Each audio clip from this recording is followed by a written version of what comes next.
Rahubat, Hotep, peace, and black power, everybody.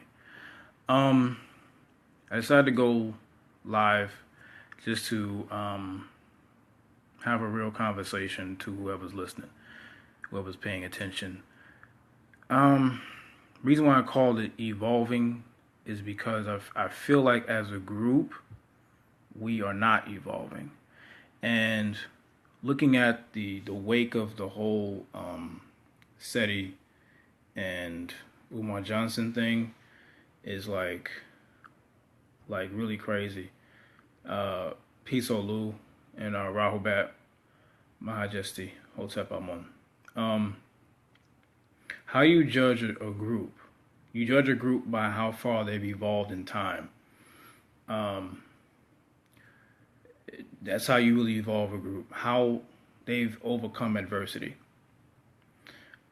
Us as Africans, I say for about the past 500 years, have faced adverse issues for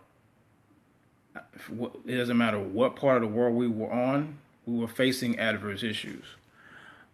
Whether it was colonialism, slavery, or just regardless of which group it is, doesn't matter whether we were in Nigeria, in the Congo, Kemet, if we were in America, if we was in South Africa, if we were if we were the Aboriginals, or if we were, the Tasmanians, we faced adversity, but we were judged based on how we were able to come out of that adversity, and we're showing now that we're not really trying to come out the adversity. We're getting comfortable with just basically living and not really moving forward. You judge again. You also judge a group also by what their language is and how well they communicate off of a unified idea. And for the most part, we don't have that together. How do you tell a person or a group is truly unified? You tell if a group is truly unified by the less factions that they have. If we have 1 million black organizations, then we are truly in trouble. If we have 100 black organizations, we're truly in trouble. Now, people will disagree and say, well, you got different ideas that come under one roof, but we're not under one roof, so what's the point? You can have, again, 100, 500 black organizations, and those 500 organizations do nothing but debate. But after the debate, there's no evolution from that debate. Everything is constantly evolving, and everything comes to a revolving movement, which you would call a revolution. And in both instances, we haven't shown any real progress. There has been revolutionary movements to bring back peace within ourselves as Africans. Haitian Revolution was one of the most successful. And there have been others. But in terms of us as Africans here in America, we keep hitting roadblocks in terms of our progression. And one of the main jobs that I put myself upon doing is to show within the last 100 years a roadblock that's constantly putting us in a bad position.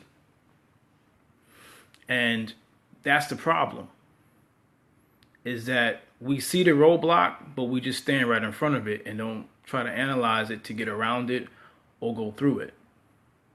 And so that's the biggest issue that I see now. And the SETI Umar Johnson thing is a prime example. Because one sister I saw earlier, she made a video about Umar Johnson, which I felt was kind of weird, considering the Umar Johnson SETI thing was 2 people involved in that, not just one person. But she decided to say, well, I wouldn't have made, I don't trust my child with you, you should know better, and this and that and this and that, which was like, this is my thing on that. If truth is truth, if my eye is supposed to mean truth, that is the base definition of it, why'd you choose sides? And see, if we're trying to be unified as a group You don't choose sides. See, Africans, for the most part, if you watch, I'll give you a prime example. If you go back to the Khoisan rarely, if ever, speaks in singular form, meaning you might have a representation. A woman, for the most part, is usually an African woman or Khoisan woman, excuse me, that speaks for the larger group, or it's a man and a woman or two women that speak for the group, and there's no decision that's made without the whole group knowing what decision that is made. Even when it comes to their dance, even when it comes to their music, it's a unified situation that conjures up a spirit that moves all of them at one time. And anyone that comes to study that group, they have to fall in line with that or they get pushed out by the frequency. And that's exactly what happens. They know that when it's time to come together, they come together and they create on their own. That's what that shows, is that when it's time to evolve, they evolved. And when it's time to revolve or revolt back, you revolt back to what your natural nature is. And you continue to use that. When alien forces come at you, you go back to that culture that's unified. And that goes back to, if people study Kemet, Tahuti, the doctrine of Tahuti was what? The all, which in Nawapic is Pa-Pa'at. And it is, every African is an extension of each other. And going into the next realm is that everything on the planet is an extension of everything else. We all are connected to each other. There is no separation of each other. But there is specific groups within that non-separation. Now, if you're looking at us now, the biggest problem that we have is individualism. That's why the debates are so they're so popular, because it speaks to the mindset that we're in of individualizing everything in every movement. Who's the best at something? Who has the most knowledge? Whose organization is better? But none of them have shown to be better if you cannot unify everyone under one roof.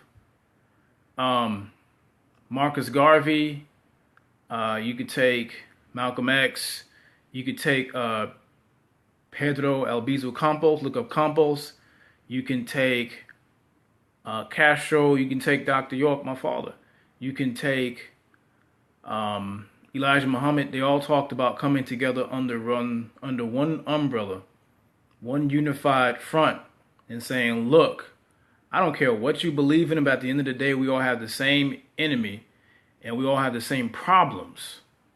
So how are we going to solve these problems together? Not you over here as a Moor, you over here as a Hebrew, you over here as Christian or Kemet, whatever.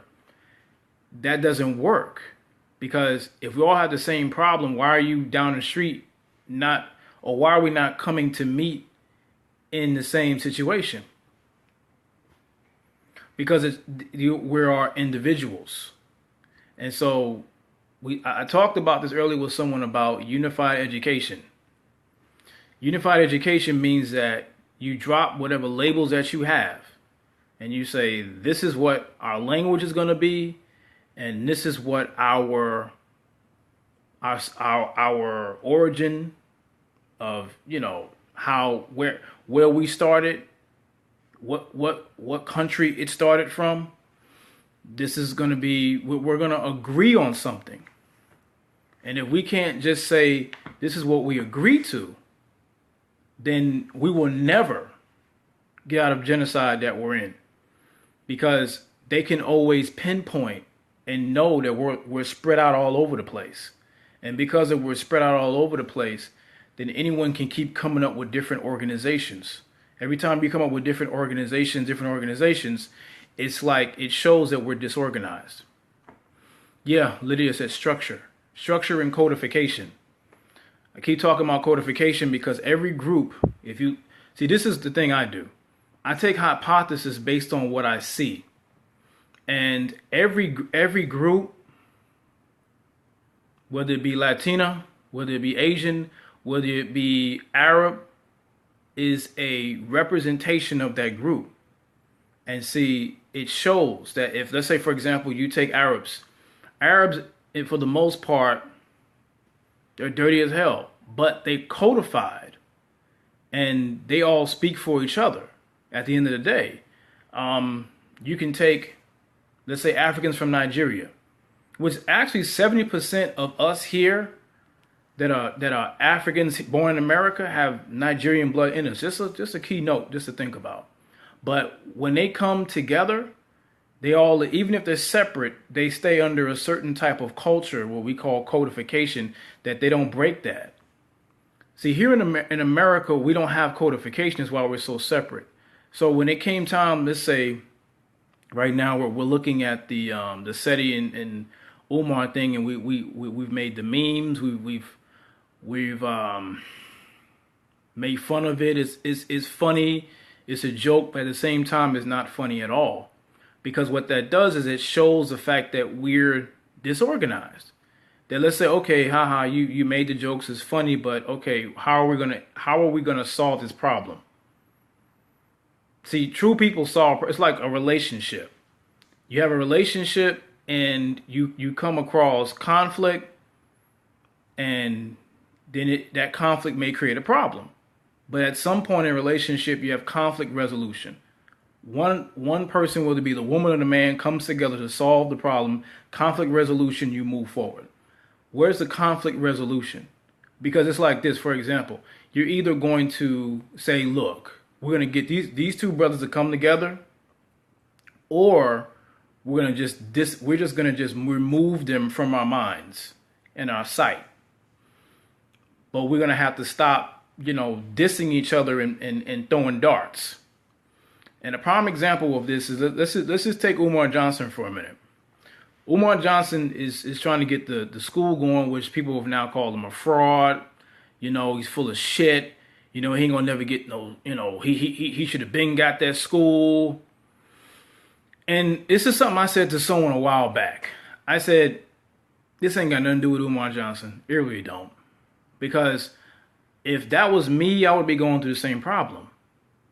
I would be going through the same issue, even if it wasn't even a school. It could say, let's just say, for example, another problem that we have as Africans is that whites are still the dominant force over what is excavated in Africa. Now you have brothers that go and excavate, Anthony Browder, Ashford Kwesi, but main one I've noticed now is Anthony Browder. He goes and still excavates, even with his daughter, he excavates Kemet to this day. But that's one of us. Sheikh Anta Diop excavated as well. But we're 98% of those that go over there are of European descent. I know this for a fact. We are not excavating anything. What if I opposed to us as a people to say, look, I'm an archaeologist, and I'm going to school for archaeology, by the way, and I need $10,000 from black people so that I can excavate land and find our information and our people for us. Would you give me the money? And truthfully, I don't think so. Because let's say I don't leave the time I said I was going to leave. Then it becomes, nigga, when you gonna leave? I thought you were gonna leave. Why you need that much money for? For what? To do what? You mean tell me you can't just go over here and get a shovel and dig it up yourself? And we'll do things like this to self-implode. Because what if it becomes a success? Because if it becomes a success, then guess what? We're going to have to move forward with that idea. That means that idea that was implemented was actually successful. See, for the most part, a lot of us are still slaves in the mind because we are afraid of our own success. We are in our own way mentally.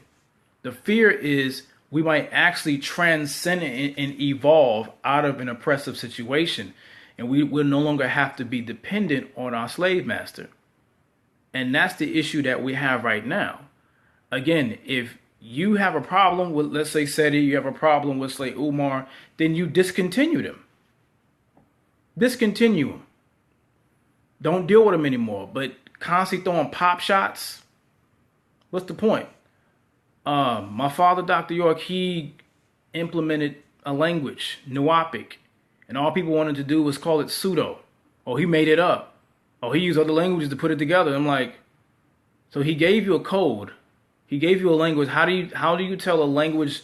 How do you tell a people's evolution and how valid they are as a group?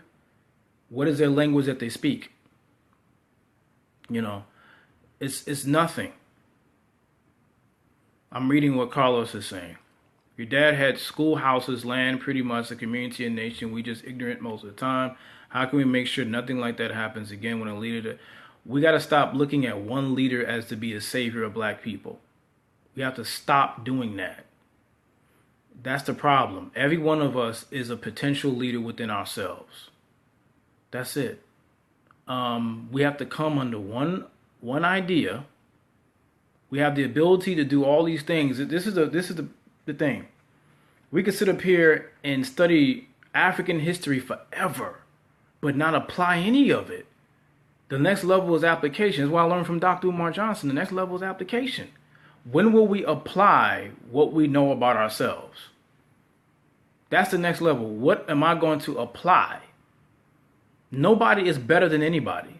What we got to stop doing, this is one thing we have to stop doing, is stop with the individualism and the idealism. And the idolism, meaning that we put one teacher above everybody. And we put this one leader above everybody. We keep looking up at other people. Well, it's not working at this point, Majesty. Nothing is working. We're not transcending where we are. You got to realize if we're going to call ourselves Africans or the first people on the planet, we didn't look upon up and down leadership. Up and down leadership, for the most part, is European. We had to come to that based upon warfare. So one person out of many had to step up and do what they had to do based on war. But at the same time, the most successful leadership that we've had was circular, where everybody in that circle had a position. But when you have one person in place and everything flops, then everything flops. And that group no longer moves because they put everything on one person.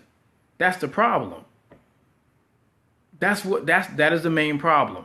And until we begin to overstand that, we're going to keep having the same problems. We will not evolve until we come under the same idea as black people. I'm not into separate organizations no more. I'm not into that shit because none of them have really solved black people's problems as a whole. If we truly have solved black people's problems as a whole, we will be so far beyond where we are. We're getting shot in the street every single day. We're getting buried and beaten up every time we turn around by white people. Not just white cops, but white people. We are not evolving under one language. So at some point, there has to be a unified idea of what language we're going to come under. What is our unified language? You can see what Carlos is saying. Your dad was trying to get all the leaders together, if I'm not mistaken. At one point he was, but it just didn't work. That's the problem. Again, that's the problem, is that you have to give up leadership. It means you have to give up ego. And the problem, again, with up and down leadership is you have ego attached to it. Ego is attached to up and down leadership. That means I'm above you and you're beneath me.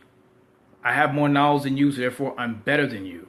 So at what point does that, if there's no results from that type of environment, how do you say, at what point do you say that that type of leadership does not work? It's okay to say it doesn't work. Or it's okay to say what has been the results of up and down leadership. We've had assassinations, we've had deaths, we've had COINTELPRO operations, all these different things. So we have to, at some point, say we have to create a system that is designed under one idea. And those who don't want to come under that same idea, they will fall to the wayside because they're not really trying to unify under one group. See, every other group on the planet, and I say group, I'm talking about races. they don't deal with these type of issues because they're under one group. You look at other groups, they just come. It doesn't matter what religion they are. They just come together. You don't know what religion they are. They don't. It doesn't matter. It does not matter. But for black people, it matters what organization they're in because it's about ego. Do not tell me you've uprooted the ego when you're running around saying my organization is better than yours. But yet we still have the same problems persisting in our areas.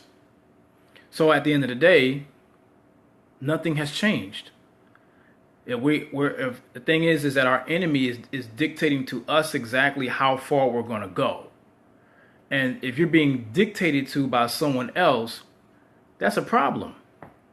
Because the person who is alien to your culture is dictating exactly what your movement's going to be. And saying that's how you tell how a group has truly evolved. Perfect example. Another example is that if I post something online, we talked about the whole Kwanzaa thing a couple of days ago, and people were, of course, sucking their tooth and getting attitudes and getting mad about it. I'm like, but you can look it up yourself. It's the truth. Are you really about the truth? And you can also tell a group by how much desire they have for the truth. A lot of us don't have. We have emotional attachments to ideologies and doctrines.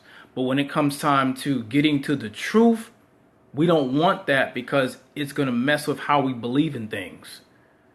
And that shows that we're not really truth seekers as a majority group. Because then when someone shows you something that whatever you believed in was false, then you get mad. It's no different than, let's say, for example, I come across a Christian and I tell them that and teach them that Jesus Christ never existed. I burst their bubble. But then if someone comes to me and shows me about what I believe in is wrong, because until you can prove it, it's still belief. I get mad at them, but I was no different than the Christian. That shows how we are able to deal with truth. People can talk about my aunt all day until someone brings them the truth and they get mad. That shows that we're not willing to evolve out of information that really isn't benefiting us. You understand? So it's ridiculous. My thing with the whole, again, I keep going back to the whole Umar Johnson SETI thing is, at the end of the day, if these people are not constructive to constructing some form of unified idea, then you have to move on from these individuals.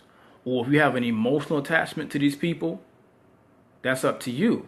But if you have to make an assessment to yourself and say, if this is working, then if this let's say one individual is actually bringing something to the table that's under one as practical and under one unified idea, and it may work, then we'll run under that because it's practical and we know we can do it. What did Carlos say? If the dude said the Kemet writing has not been learned, how is he able to teach Kemet? That's we allow it. Carlos, we allow it.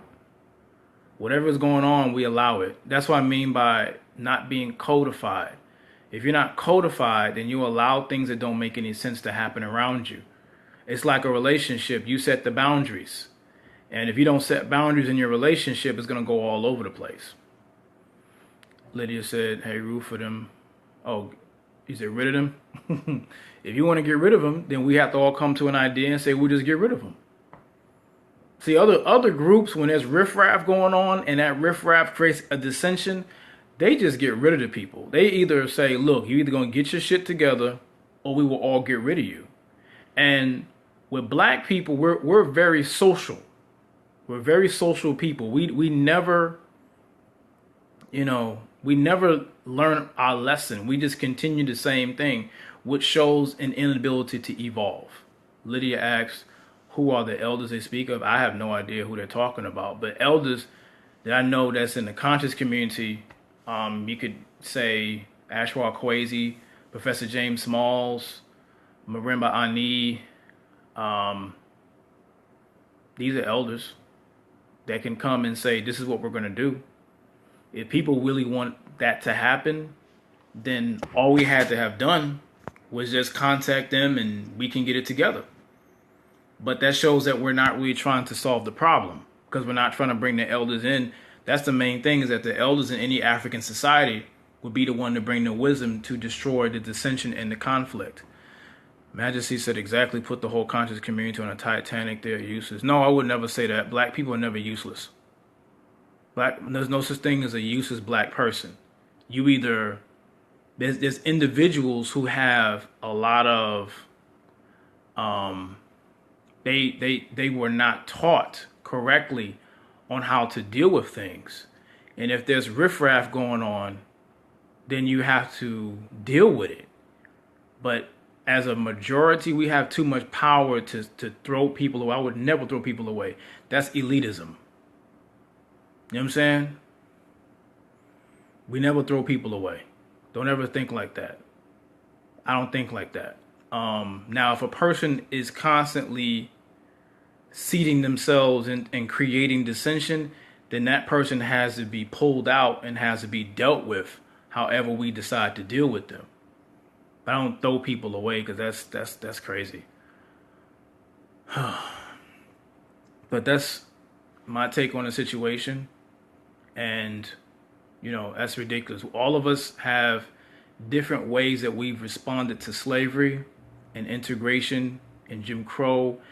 And also there's groups, you know, there's people that did not have a rites of passage, that don't respect what we're doing. I never said, but you rather than infiltrate the community. Who said that? I just said that if you can point them out, then you deal with them. You have to have principles set in place to deal with riffraff, to deal with disrespect of elders, to deal with disrespect of women, to deal with disrespect of children. You understand what I'm saying? Eventually a person will weed themselves out. A lot of times people weed themselves out, or they show themselves. You have to decide whether you're going to deal with them again, because it's like a bunch of us and it's like a little bit of them. If it's 3-4 of them and you know what they're doing is not constructive, then what do? You move on from them. That's a decision that we all are going to have to make. If we're going to continue to support them, then the fate decides. The fate is decided by us, that we continue to support the people that is creating dissension. You know what I'm saying? Umar Johnson, I respect Umar Johnson because he create an idea of the school.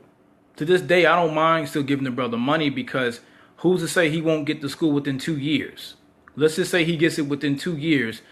And are we going to stop demanding it from him? I would like to know that, because it's the same thing with me. I go overseas and do what I need to do. Will the trust be back? Because I think that really speaks volumes to trust. Now, of course, I'm not saying allow yourself to be gamed or be conned, but we also have to learn patience and realize that we're trying to get out of not trusting each other as much, because we hate each other more than we hate everybody else. And what's funny is that we'll talk about, I don't hate white people, I don't hate Asian people, but you hate yourself. And it shows based upon how you treat yourself. Let me read what he's saying. Lydia said, what happened to knowledge of self? These things take time. Yeah, of course. Patience. It's about patience. We have zero patience. Black people have zero patience for everything. We want microwave results on everything. The brother said he got $500,000 or whatever. We want to see the receipt of it. And again, who's to say that we will not get the school from Umar in 2 years? The thing is that we want to say he failed so we can have an excuse to be back in the rut. See, he failed. See, I knew he was going to fail. I knew it. You see this? He failed. I knew he was another down low, dirty nigga. That's how we think. See, the thing is, it's like all of us, we keep talking about the crabs in the barrel mindset, but it's the truth. Because rather than one person says, you know what? This is a problem that we need to solve, and this is how I'm going to solve this problem. We got to come together, get the money right, and get the curriculum, African-centered school, and bam, we're going to get it together. But rather than just having the patience to follow through with it, we're just destroying the idea before it really takes fruition and really creates, and then we're evolving. See, before we evolve, we're dissolving each idea. Every single time, we're throwing it away. And you have to, if you say you love your people, you trust them. If you say you love them, you'll trust them. And all a person is going to show you is their actions, and then you do what you decide to do based upon their actions. But you can't throw away the idea before it even starts. You understand? That shows you can't say I have knowledge of self, but I'm looking for a way to show that we lost. And we haven't lost yet, but we're not showing the ability to evolve out of what we've been through. Lydia said his business plan is extensive. It is. It is. We have to be ready to deal with it. I mean, let's keep it 210. Claude Anderson stopped doing lectures because he felt that black people were not paying attention. And we are not paying attention. We will sit up here and do a boycott, Blackout Friday, and then stop. When it's time to put in money for a black-owned business, we're like, shit, I ain't giving money to that business. They don't do what I want them to do. Then you stop. Then that business shuts down, so then you can sit there and see, I knew they wasn't serious. That's what we do. Rather than coming to a unified thought process to say, this is the businesses that we're going to support. That shows unification. You understand? That's what you do. You support constructive ideas. Non-constructive ideas just have to not be supported. It's just that simple. You don't have to go online and make videos about each other. Constant videos about each other. That just shows the fact that you're very non-constructive and you don't really want to solve your problems. So that's me coming with my own thought process on what's going on. If you want to get out of the situation that we're in right now, we have to come up with an idea of what we're going to do to solve that problem. And if people who are supposed to be representations of us are not coming up with constructive ways to solve problems, then you move on from them. That's it. You point them out and you come to a consensus to say we will not deal with them at all anymore. And you move on. See, we like to throw away our people because we hate ourselves. You be like, I hate that nigga. I'm going to throw his ass away because he ain't coming what I want him to say. So you throw him away. Which I understand that. I mean, now, if that person is just coming with an idea and it hasn't worked yet, then we all have to come together under him or her and you help that idea come and work. Kimmy Ray said we lack patience because we have short-term planning. An example of that is that we are not thinking about the children, which takes long-term planning. We normally want instant success when true success. Keep reading what he said. Can we utilize what Dr. York did with the land? That's what Lydia asks. We have to get land first, and then we could decide. We have to. How many groups have land? See, we had the loom. Oh, I'm gonna go back to what Kimmy said. Kimmy he made a really good point. Is that we're very impatient because, again, like I said earlier, we're microwaved. We're microwave people. We want things now, and when it's not now, then it's like fuck it. I don't want it no more. Like the thing that Umar Johnson's talking about is something that will save our children. It will save our children. Do we want to save our children? Yes or no? You know, that's the problem. We don't want it. The problem is that if you, well, not the problem, going back to what Lydia asked, share how y'all did it. We all came under one idea. Under the same idea, we had land, and the whole thing of the land was about children. And the question became, what is the most important thing for black people right now is to save our children. Culture protects your children. Language protects your children. You pass on language to your children. You pass on your culture to your children. And that's how you survive. That's how we survived for as long as we was able to survive on the land was we all had the same idea. Is that what we were doing, even if it was brothers over here doing this and sisters over here doing that, it was all under the same idea. And the children, it was about working for the children.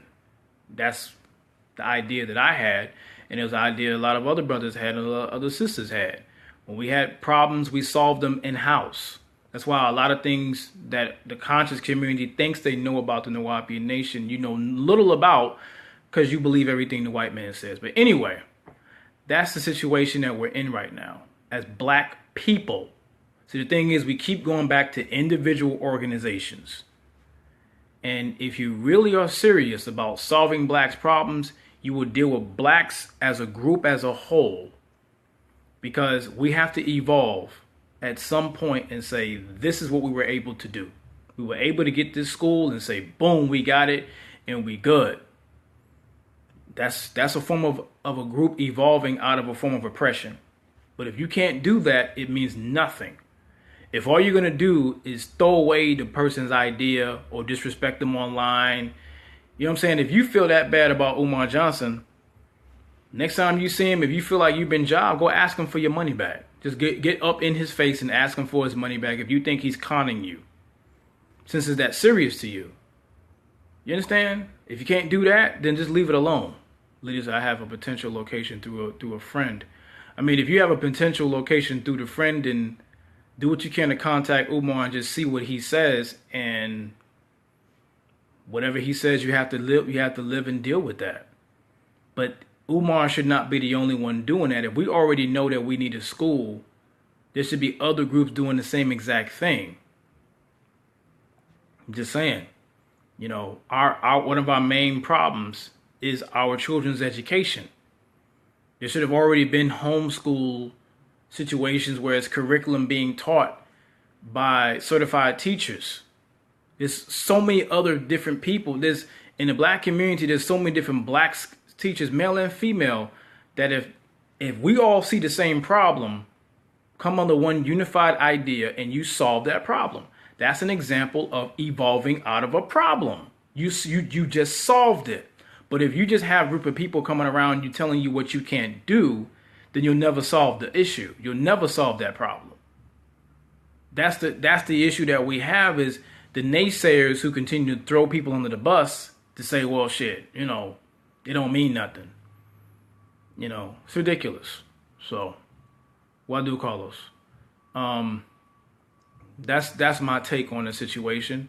If you're not going to deal with Seti or Umar anymore, then don't deal with them. But the constant, you know, constantly making the memes and disrespecting, because you're disrespecting yourself. Because both brothers are not perfect. They're not perfect. I'm not perfect. My father was not perfect. He made mistakes. I continue to make mistakes, but I learned to not do those mistakes again. Every one of us are. We are not perfect. So we have to stop trying to put a lot of those who have stood up and try to solve our problems. Stop trying to make them perfect, and then when they don't do what you want them to do, then you throw them away. And then we have less and less people that's willing to fight for us. You understand? So that's my take on the situation. And again, Hotep, Black Power, and Wadu.